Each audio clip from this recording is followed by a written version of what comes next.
Today we're in Mount Wilson. We're going to head down into Bowens Creek North Branch lower section.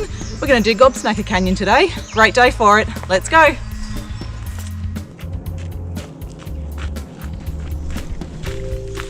So we've just come a little bit over 2 kilometres along an undulating fire trail. We're now going to take this path to the right down to a side creek, which will take us down into Gobsmacker Canyon. Let's keep going.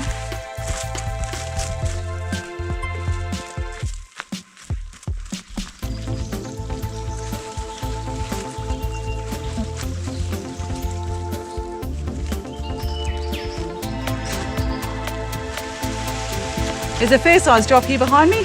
Easy scramble here on the left. So we're still in the feeder creek. There's another access line here helping us down this bit.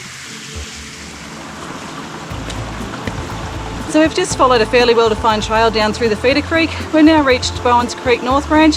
Going to stop and have something to eat and then keep on going.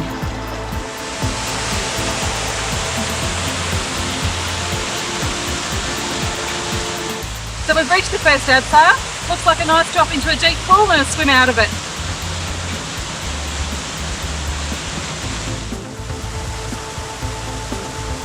I hope you're enjoying this video. If you are, please give it a like, leave a comment and consider subscribing to my channel.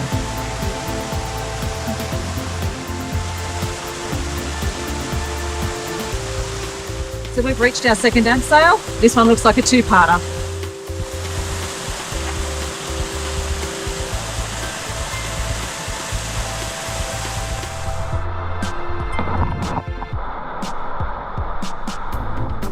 So we're just at the third abseil. There's a group ahead of us. We're just waiting for them to go through and warming up in some sun.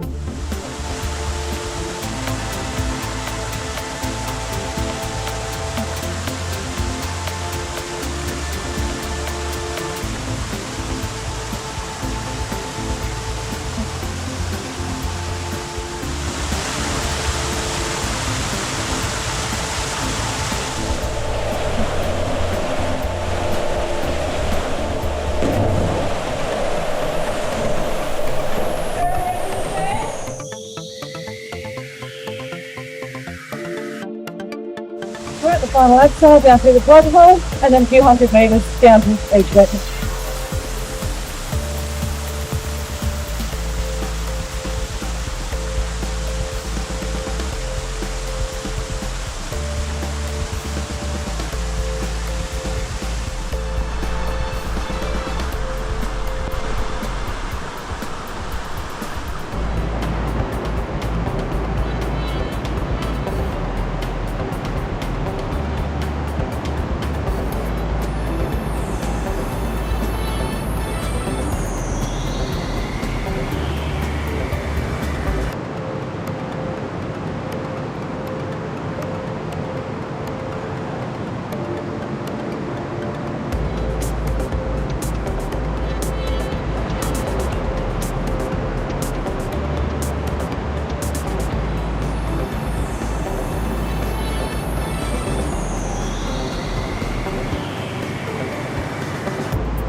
Well, there you have it, Gobsmacker Canyon.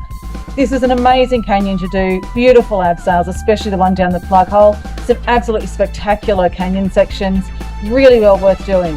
Unfortunately, during our time through this canyon, one of our party did suffer an injury doing one of the jumps. We've had a bit of a very slow hobble out of here, and this may be our last canyon video for a little while, depending on the outcome of a trip to the hospital. See you next time.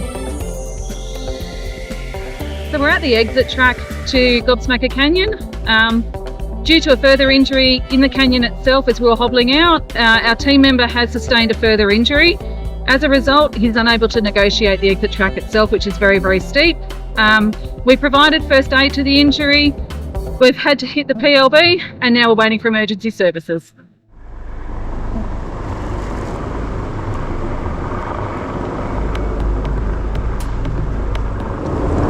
So it's been about an hour and a half, and Plughole helicopter is above us now.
Well, Gobsmacker didn't quite turn out to be the day we'd planned.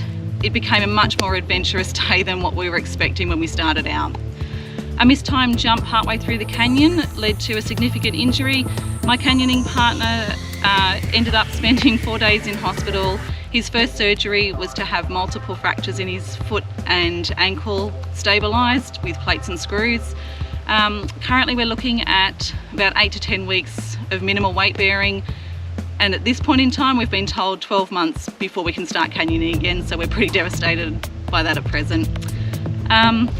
Just to give you a little bit of a rundown of our experience, we did sustain the injury partway through the canyon. We continued on very, very slowly through the canyon, trying as hard as we could not to exacerbate the injury further, but of course with a foot injury it's always going to get worse as you walk on it. By the time we got to the exit track, we knew that there was absolutely no way he was going to make it up that track, so we decided to activate the PLB. When we did that, it was about an hour and a half before we had the toll helicopter overhead, and about 15 minutes after that we had 2 paramedics on the ground with us. At that point in time, the helicopter returned to Bankstown to refuel, and we got to have a chat for about an hour with the paramedics. They were both canyoners themselves, so we had a few stories to tell, and that was a great way to pass the time, I guess. We were then airlifted out of the canyon and spent some time in hospital. Huge thank you to the absolute professionalism and skill of the helicopter crew. They are absolutely amazing people. They perform everything with absolute amazement. From me, they were just incredible people. The New South Wales ambulance, again, they are amazing people. They were there ready and waiting to help us out as well. And police rescue, they were also up there. It's a huge, it's a really wonderful thing that we have such a team of people who are there for us when things go wrong.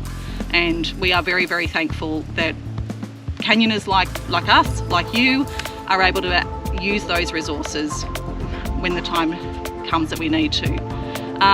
But another little thank you as well. There's a property owner at Mount Wilson, huge community spirit from this person. They mow a paddock of their property purely for helicopter landings, and that's pretty amazing. We're hoping to be back out again soon somewhere, so hopefully we'll see you on the trails somewhere in the future.